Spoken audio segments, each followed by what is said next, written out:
Hi hello friends, ఇవాల్టి వీడియోలో మనం పాట్ నెక్కి థ్రెడ్ పైపింగ్ ఏ విధంగా వేసుకోవాలి, అది కూడా మనం డబల్ పాదంతోనే ఈ థ్రెడ్ పైపింగ్ చాలా ఈజీగా బుట్టిక్ స్టైల్లో పైపింగ్ ఎలా వేసుకోవాలి. ఇలాంటి పైపింగ్ వేసుకున్నప్పుడు నార్మల్ ప్రైస్ కన్నా మనం ఒక 50 రూపీస్ 100 రూపీస్ ఎక్కువ తీసుకున్నా కూడా ఏం ప్రాబ్లం లేదండి. ఇలాంటి పైపింగ్ కావాలి అనే వాళ్ళకు మనం ఇలానే స్టిచ్ చేస్తేనే కస్టమర్స్ ఎక్కువగా పెరుగుతారు. అలాగే మనం ఫినిషింగ్ కూడా అంతే చక్కగా ఉండేటట్టు పైపింగ్ వేసుకోవాలి. అందుకోసం మీరు ఎక్కడ వీడియోని స్కిప్ చేయకున్నట్టు చూస్తే మీకు క్లారిటీగా అర్థమవుతుంది.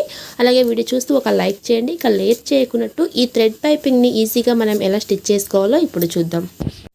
ముందుగా మనం పైపింగ్ క్లాత్ని కట్ చేసుకోవాలండి. దీనికి థ్రెడ్ పైపింగ్ రెడీ చేసుకోవాలి. మీకు ఆల్రెడీ వస్తుంది అంటే క్రాస్ కటింగ్లో కట్ చేసి థ్రెడ్ పైపింగ్ని రెడీ చేసుకోండి. చూడండి, ఈ విధంగా క్లాత్ని ఫోల్డ్ చేసి ఇలా క్రాస్ కటింగ్లో మనం పైపింగ్ క్లాత్ని కట్ చేసుకోవాలి. ఇలా క్రాస్గా కట్ చేసుకుంటేనే మనకి ఆ థ్రెడ్ పైపింగ్ అనేది ఫినిషింగ్ నీట్గా వస్తుంది. పెద్ద పెద్ద బుట్టిక్లో స్టిచ్చింగ్ చేసినట్టుగా కనిపిస్తుంది. అందుకోసం కస్టమర్ మన దగ్గర ఎక్కువ మంది వస్తారనమాట ఈ విధంగా మనం పైపింగ్ వేస్తే. ఓకేనా, ఇలా మనం క్రాస్గా కటింగ్ చేసుకున్న వాటిని చూడండి, మనం క్రాస్గా కట్ చేయగానే ఈ ఎడ్జెస్కి కూడా మనకి క్రాస్గానే వస్తుంది కదా, దాన్ని మనం ఈ విధంగా క్రాస్గానే స్టిచ్చింగ్ చేసుకోవాలి. మనకి నెక్ చుట్టూరు కూడా ఎంత క్లాత్ కావాలో అంత క్లాత్కి కూడా ఈ విధంగా క్రాస్గా మనం స్టిచ్ చేసుకోవాలి. నెక్స్ట్ ఇక్కడ ఒక పావు ఇంచు కన్నా తక్కువ ఖర్చుని ఇలా పెట్టుకుంటూ మొత్తం ఖర్చుని కూడా కట్ చేసి ఈ క్లాత్లో చూడండి రెండు వైపులా కూడా ఈ ఖర్చుని మనం అటు ఇటు చేసుకోవాలి. ఓకేనా, ఒకే వైపే వదలకూడదండి. ఈ విధంగా రెండు వైపులా కూడా ఇలా చేసుకుంటూ మీరు ఐరన్ కూడా ఇక్కడ చేసేసుకోవచ్చు. నెక్స్ట్ ఇక్కడ థ్రెడ్ వచ్చేసి మనం ఎంత చిన్నగా థ్రెడ్ తీసుకుంటే మనకి పైపింగ్ అనేది అంత ఫినిషింగ్తో వస్తుందండి. ఓకేనా, మధ్యలోకి ఈ విధంగా థ్రెడ్ని పెట్టేసుకుంటూ ఇక్కడ మనకి పాదం ఉంది కదండి, ఈ పాదం మధ్యలో క్లాత్ వచ్చేటట్టు చూసుకోవాలండి. ఇక్కడ మీకు జూమ్ చేసి చూపిస్తున్నాను. మీకు ఇలా రాదు అన్నట్లయితే మీరు సింగిల్ పాదాన్ని యూజ్ చేసి స్టిచ్ చేసుకోండి. చూడండి, ఆ పైపింగ్ని నేను మధ్యలోకి పెట్టేసుకుంటూ కరెక్ట్గా ఎడ్జ్కి నేను ఇక్కడ స్టిచ్ చేసుకుంటున్నాను. ఓకేనా, క్రాస్ కటింగ్లో కట్ చేసుకుంటూ ఈ విధంగా మనం ఎడ్జ్కి స్టిచ్చింగ్ చేసి పెట్టేసుకోవాలండి. ఇలా గోల్డెన్ కలర్ అలా మనకి ఏదైతే ఎక్కువ ఖర్చు అవుతుందో క్లాత్, ఆ క్లాత్ని మొత్తం కూడా ఇదే విధంగా పైపింగ్ చేసి పెట్టేసుకుంటే మనకి ఒక 2-3 బ్లౌజెస్కి కూడా వేసుకోవచ్చండి. ఒకేసారి పైపింగ్ని ఈ విధంగా చేసి పెట్టుకోవాలి. ఇలా థ్రెడ్ని మనం రెడీ చేసి పెట్టుకుంటే చాలా ఫాస్ట్గా అయితే మనకి బ్లౌజ్ కంప్లీట్ అవుతుందండి. ఓకేనా, మొత్తం కూడా ఇదే విధంగా ఎడ్జ్కి మనం స్టిచ్ చేసుకుని థ్రెడ్ పైపింగ్ని రెడీ చేసుకోవాలి. ఇలా స్టిచ్ చేసుకున్న తర్వాత ఇక్కడ చూడండి, మనకి పావు ఇంచి ఖర్చు మాత్రమే పెట్టుకుంటూ మొత్తం ఖర్చుని మనం ఇక్కడ కట్ చేసుకోవాలి. ఇక్కడ మీరు ఖర్చు ఎక్కువ పెట్టారనుకోండి, మీకు ఆ పైపింగ్ చేసినప్పుడు ఆ రౌండ్ షేప్ అయినా సరే, స్క్వేర్ అయినా సరే, బోట్ నెక్ అయినా సరే మీకు ఫినిషింగ్ అయితే నీట్గా రాదు. పావు ఇంచి ఖర్చు మాత్రమే పెట్టుకుంటూ మొత్తం క్లాత్ని ఇక్కడ మనం కట్ చేసి థ్రెడ్ పైపింగ్ని రెడీగా పెట్టేసుకున్నాము. ఇప్పుడు నేను బ్యాక్ పార్ట్ ఫ్రంట్ పార్ట్ రెండు కూడా ఒకేసారి పైపింగ్ అయితే వేస్తున్నానండి. ఇక్కడ చూడండి, ఏదైనా బోట్ నెక్ మనం కటింగ్ చేసుకున్నప్పుడు డైరెక్ట్గా మనం బోట్ నెక్ షేప్ని ఇక్కడే కట్ చేసుకోకూడదండి. ఈ వీడియోలో చూపించినట్టు మీరు బోట్ నెక్ని కట్ చేయండి. ఇక్కడ వచ్చేసి ఒక 1 ఇంచ్ గ్యాప్ వదులుకోవాలి ఈ విధంగా. ఓకేనా, పైన మనం 3 ఇంచులు కట్ చేసి ఉంటాం కదా, అది అయిన తర్వాత ఇక్కడ 1 ఇంచ్ గ్యాప్ వదిలి ఆ తర్వాత మీకు బ్రాడ్గా కావాలంటే బ్రాడ్గా పెట్టుకోవచ్చు, కొంచెం డీప్ తక్కువగా కావాలంటే డీప్ తక్కువగా పెట్టి మీరు డ్రాప్ నెక్ని కట్ చేసుకోవచ్చు. ఆ షేప్ దగ్గర మనం డ్రాప్ నెక్ని మార్క్ చేసే దగ్గర మాత్రమే మనం 1 ఇంచ్ గ్యాప్ అనేది పెట్టుకోవాలి, తప్పకుండా పెట్టుకోవాలి. నేను ఇక్కడ కట్ చేసుకున్నది వచ్చేసి బ్యాక్ ఓపెన్ బ్లౌజ్. ఓకేనా, దీనికి మనం డ్రాప్ నెక్ని కట్ చేసాము. ఇప్పుడు వచ్చేసి మనం ముందుగా మనం షోల్డర్ని జాయింటింగ్ అయితే చేసేసుకుందామండి. బ్యాక్ ఫ్రంట్ రెండు కూడా ఒకేసారి మనం థ్రెడ్ పైపింగ్ని వేసేసుకోవాలి. ఇదే థ్రెడ్ పైపింగ్ మీకు ఇన్విజిబుల్గా కావాలి కింద వైపు అంటే మనం హెమ్మింగ్ పట్టీ అయితే పెడతామండి. దీనికి వచ్చేసి హెమ్మింగ్ పట్టీ కూడా కాకున్నట్లు మీకు ఇన్విజిబుల్గా కావాలి అంటే దాని గురించి కూడా వీడియో ఉంది. ఈ వీడియో లింక్ డిస్క్రిప్షన్లో ఇస్తాను. తప్పకుండా మీకు ఇన్విజిబుల్గా కావాలి అంటే మీరు ఆ వీడియోని తప్పకుండా చూస్తే డ్రాప్ నెక్ ఇన్విజిబుల్గా ఏ విధంగా స్టిచ్ చేసుకోవాలి మీకు తెలుస్తుంది. ఇది కూడా మనకి అంతే నీట్గా చక్కగా ఉంటుందండి. కొంతమంది ఇలా హెమ్మింగ్ పట్టీ కూడా కావాలి అని అడుగుతారనమాట. అందుకోసమే నేను ఈ వీడియో మీకు కూడా చేస్తున్నాను. బ్లౌజ్ యొక్క రైట్ సైడ్ నా వైపు ఉంది, దానిపైన వచ్చేసి పైపింగ్ క్లాత్ని పెట్టుకున్నాము. కరెక్ట్గా మనం ఆల్రెడీ స్టిచ్ చేసాం కదండి, అక్కడ ఏమైనా మీరు క్రాస్గా కొంచెం ఏమైనా స్టిచ్చింగ్ చేసుకున్నా కూడా ఇప్పుడు మనం స్టిచ్చింగ్ చేసే స్టిచ్ వచ్చేసి పక్కగా వేసుకోవాలి. ఆ థ్రెడ్ ఎడ్జ్కి మనం స్టిచ్ చేసుకోవాలి.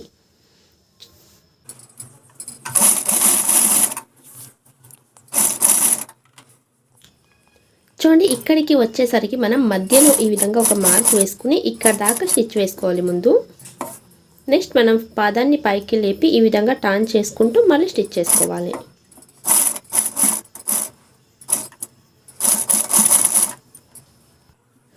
మీరు ఫస్ట్ టైం స్టిచ్ చేసినా కూడా పైపింగ్ ఈజీగా రావాలని నేను ఎక్కడ కూడా స్కిప్ చేయట్లేదండి. నీట్గా చూపిస్తున్నాను. నేను ఎలా అయితే స్టిచ్ చేస్తున్నానో అలాగే స్టిచ్ చేసుకుంటే మీకు కూడా ఎక్కడ కూడా నెక్ దగ్గర రింకల్స్ రావడం కానీ అలా కాకున్నట్టు పర్ఫెక్ట్గా వస్తుంది. అలాగే ఇప్పుడు రౌండ్ నెక్ని నేను ఇక్కడ స్టిచ్ చేస్తున్నాను. సేమ్ మనకి రౌండ్ నెక్ అయినా కూడా సేమ్ ప్రాసెస్సే ఉంటుందండి. ఇలాగే మనం స్టిచ్ చేసుకోవాల్సి ఉంటుంది.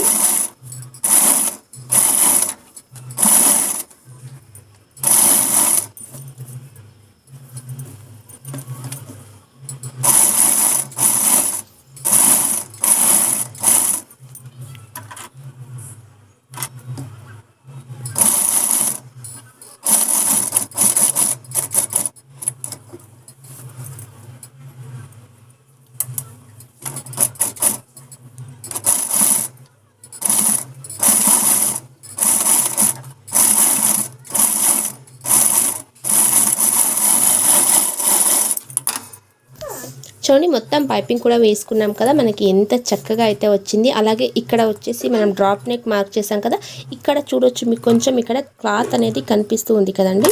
అంటే పైపింగ్ క్లాత్ మనకి ఇక్కడ ఎక్స్ట్రాగా కనిపించినట్లుగా ఉంది కదా. అప్పుడు మనం ఏం చేసుకోవాలి అంటే మళ్ళీ ఇంకొక స్టిచ్ అయితే వేసుకోవాలి. అంటే ఆ పైపింగ్ క్లాత్ ఎడ్జ్కి స్టిచ్ పడేటట్టుగా మనం ఇక్కడ స్టిచ్ చేసుకోవాలి. చూడండి ఇప్పుడు వచ్చేసి మనకి ఫినిషింగ్ అనేది చక్కగా కనిపిస్తూ ఉంది. ఇన్విజిబుల్గా నీట్గా కనిపిస్తుంది కదా. ఈ విధంగా మనం డ్రాప్ నెక్ని స్టిచ్ చేసుకోవాలి.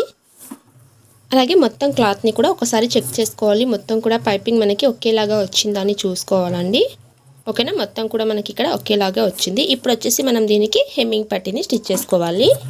కొంతమంది అడుగుతారు అనమాట ఇలాంటి పైపింగ్. చూడండి ఇక్కడ మనకి ఈమె కొలత బ్లౌజ్ అయితే ఇచ్చింది. సేమ్ ఇలాగే కావాలి, ఇలాగే హెమ్మింగ్ పట్టీ కావాలి, హెమ్మింగ్ పట్టీ నాకు కంఫర్టబుల్గా ఉంటుంది అని ఆమె చెప్పింది అనమాట. అందుకే హెమ్మింగ్ పట్టీని స్టిచ్ చేస్తున్నాను. హెమ్మింగ్ పట్టీ స్టిచ్చింగ్ వచ్చేసి మనం క్రాస్ పట్టీ పైపింగ్ క్లాత్కి ఎలా అయితే కట్ చేసుకున్నామో అలాగే క్రాస్గా కట్ చేసి హెమ్మింగ్ పట్టీ క్లాత్ని మనం ప్రిపేర్ చేసుకోవాలి. జాయింటింగ్ కూడా వేసుకున్నాము.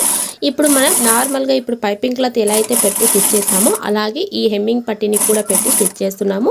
ఇక్కడ మనకి స్టిచ్చింగ్ చేసేటప్పుడే కనిపిస్తుందండి, ఆ థ్రెడ్ పక్కన ఎడ్జ్కి స్టిచ్ పడేటట్టుగా మనం స్టిచ్ చేసుకోవాలి.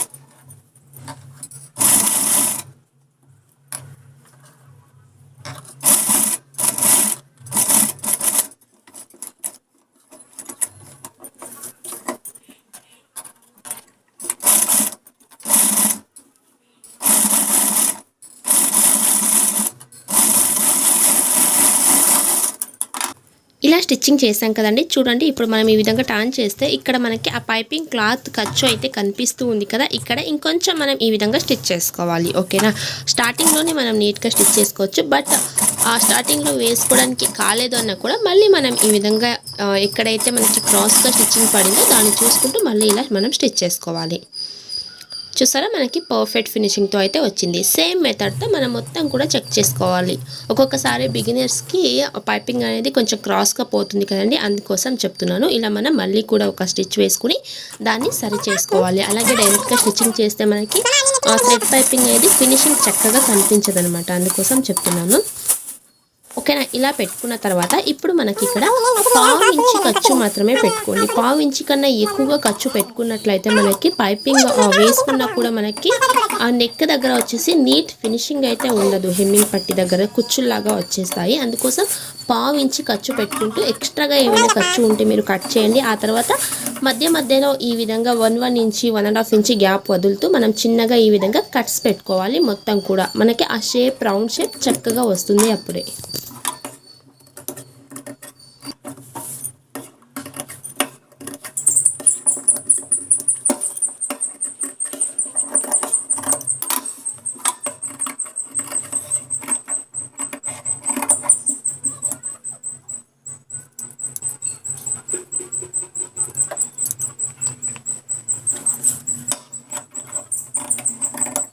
నేను ఇప్పుడు కొంచెం ఎక్స్ట్రాగా క్లాత్ ఎక్కడ ఉందో అక్కడ మాత్రమే ఈ విధంగా ట్రిమ్ చేస్తున్నాను. ఓకేనా?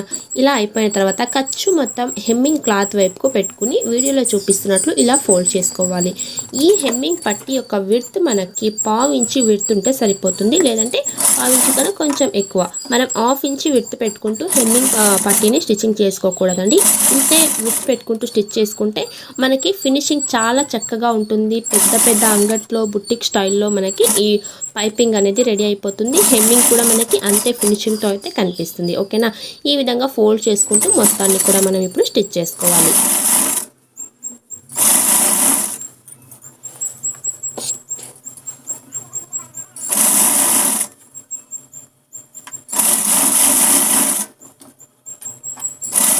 ఇక్కడ మీరు గమనించవచ్చు, హెమ్మింగ్ పట్టీ అలాగే పైపింగ్ క్లాత్ మధ్యలో వచ్చేసి నేను ఇక్కడ స్టిచ్ చేస్తున్నాను. ఓకేనా?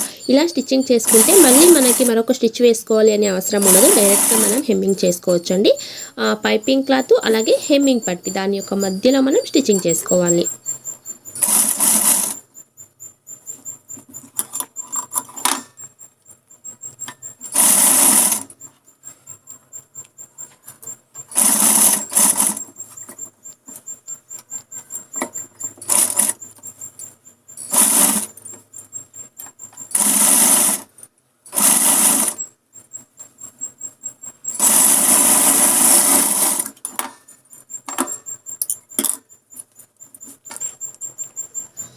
ఇక డైరెక్ట్గా ఇక్కడ ఐరన్ చేసేసుకుంటూ మనం హెమ్మింగ్ చేసుకోవడమే అండి. మీకు కావాలంటే బ్లౌజ్ పీస్ అలాగే పైపింగ్ క్లాత్ మధ్యలో ఒక స్టిచ్ వేసుకోండి. నేనైతే స్టిచ్ వేయట్లేదు. హెమ్మింగ్ చేసేసుకుంటే మనకి ఇదే పర్ఫెక్ట్గా వచ్చేస్తుంది.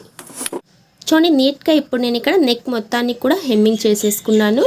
మనకి రాంగ్ సైడ్న కూడా ఫినిషింగ్ అంతే చక్కగా ఉంది. అలాగే రైట్ సైడ్న మనకు కావాల్సిన థ్రెడ్ పైపింగ్ కూడా అంతే ఫినిషింగ్తో అయితే వచ్చింది. ఎక్కడ కూడా మనకి రింకల్స్ లాగా ఏం లేదు. నీట్గా ఐరన్ చేసేసుకుంటే ఇక మనకి బ్లౌజ్ అనేది రెడీ అయిపోతుంది.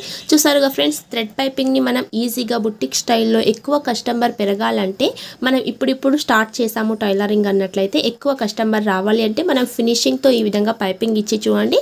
కొంచెం లేట్ అయినా కూడా మీకు కస్టమర్ ఎక్కువగా పెరుగుతారనమాట. ఓకేనా? ఈ వీడియో వస్తే ప్లీజ్ లైక్ చేయండి. మన ఛానల్ ఫస్ట్ టైం చూస్తే ప్లీజ్ సబ్స్క్రైబ్ చేసుకోండి. Thank you for watching.